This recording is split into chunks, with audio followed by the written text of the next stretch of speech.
Inihayag nga ng Department of Justice na kailangan umanong mag-deploy ng mga technical divers upang matukoy kung tunay na inilibing sa Taal Lake ang 34 na nawawalang mga sabongero.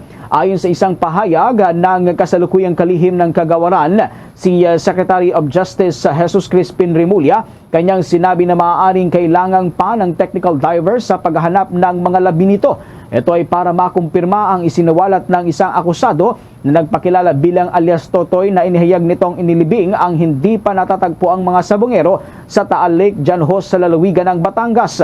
Kaya't dahil dito ay nais sumunod ng Department of Justice na ito'y matukoy sapagkat paliwanag ng kalihim na responsibilidad ito ng gobyerno. Patuloy pa raw ang pagkakalap ng impormasyon sa Kagawaran o ng Kagawaran pahinggil ho dito sa ginagawang case build-up kasabay ng pag-amin na mahirap magsalang ng isang kaso ng hindi pa buo o katiyakan.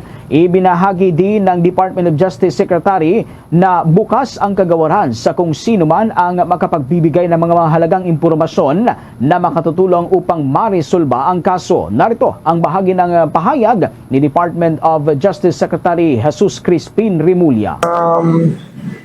Marami kailangan ng technical diver yan. Ma-determine natin ang veracity ng information. We will need technical divers to do it kasi malalim din yan. And it's not easy to go into a lake bed to look for human remains. Pinag-aaralan pa namin ng maraming bagay at case build pa rin kami. Hindi pa tumitigil kasi mahirap magsalang ng kaso na hindi buo. So binubuo pa namin lahat ng detalye ng kaso. Mga kabombo, yan ang naging bahagi ng pahayag ni Department of Justice Secretary Jesus Crispin Remulla.